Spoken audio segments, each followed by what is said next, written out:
Está no ar o Diário Econômico PicPay. Economia e mercados em 5 minutos, para você começar bem o dia.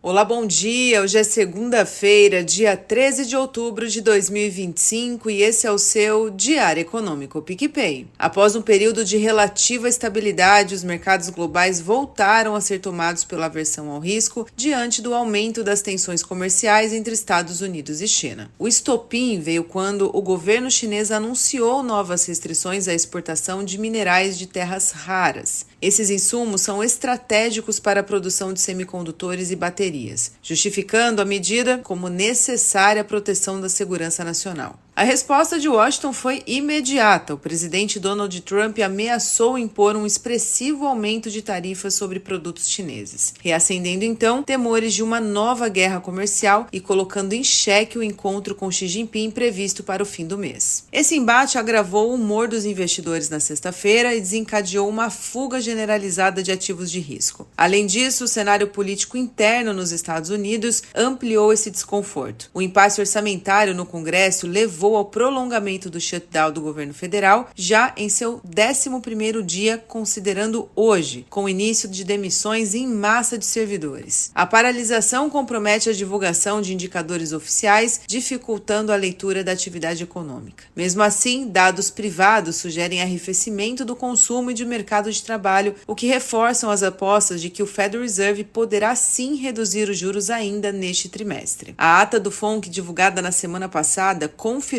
que a maioria dos dirigentes defende novos cortes para evitar uma recessão mais profunda. A instabilidade global foi agravada por ruídos políticos na Europa e na Ásia, ampliando a volatilidade cambial. As bolsas de Nova York despencaram, lideradas pelas grandes empresas de tecnologia, enquanto os rendimentos dos treasuries recuaram fortemente, refletindo a busca por segurança. O chamado índice do medo, o VIX, disparou e o petróleo derreteu mais de 4%, pressionado tanto pelo temor de desaceleração global quanto pelo cessar-fogo entre Israel e Hamas, que reduziu o prêmio geopolítico embutido nos preços. Em contrapartida, o ouro voltou a se valorizar, superando os $4.000 por onça Troy, impulsionado também pela incerteza e pelo enfraquecimento do dólar frente a outras moedas fortes. No índice DXY, o dólar cedeu ligeiramente, mas as moedas emergentes continuaram sob forte pressão, penalizadas pela fuga de capital. E no Brasil, o clima externo adverso encontrou um ambiente doméstico frágil, ampliando assim a aversão ao risco e provocando um forte movimento de desvalorização dos ativos locais. O real teve a pior performance entre as moedas emergentes, pressionado tanto pela fuga global de capital quanto pela piora das expectativas fiscais. Na sexta-feira, o dólar comercial subiu mais de 2% no final do dia, fechando a R$ 5,50, maior valor em 2 meses e acumulando alta superior de 3% na semana. O nervosismo foi alimentado por notícias de que o governo prepara um pacote de medidas com custo fiscal estimado em 100 bilhões de reais para 2026, incluindo isenções tributárias e novos programas sociais. Além disso, a derrota da medida provisória 1303, que previa aumento das receitas, e o lançamento de uma nova política de crédito habitacional ampliaram as dúvidas sobre a sustentabilidade fiscal. Nesse contexto, o mercado de juros futuros reagiu com o aumento de inclinação da curva. As taxas curtas recuaram levemente, acompanhando o alívio pontual da inflação de setembro, enquanto os vencimentos longos avançaram, refletindo a elevação dos prêmios de risco. A Bolsa Brasileira acompanhou a piora global e registrou a terceira semana consecutiva de perdas. O Ibovespa caiu 0,73%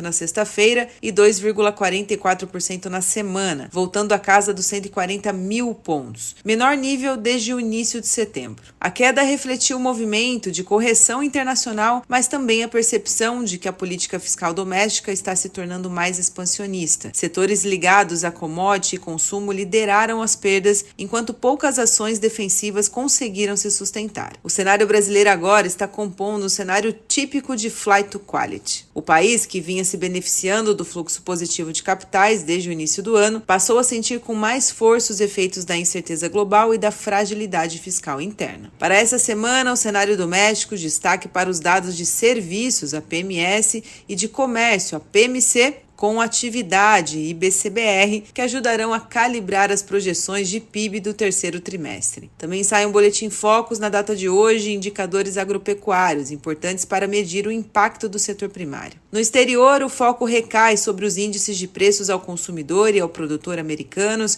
que devem orientar as expectativas sobre o próximo passo do Fed, se divulgados. Um resultado mais forte de inflação pode reverter parte das apostas de cortes de juros e pressionar os mercados globais. Mas os investidores ficarão atentos aos desdobramentos da guerra comercial entre Estados Unidos e China, shutdown e fiscal no Brasil. De olho no noticiário, vamos acompanhando com aquela sorte de sempre. Bom dia e bons negócios!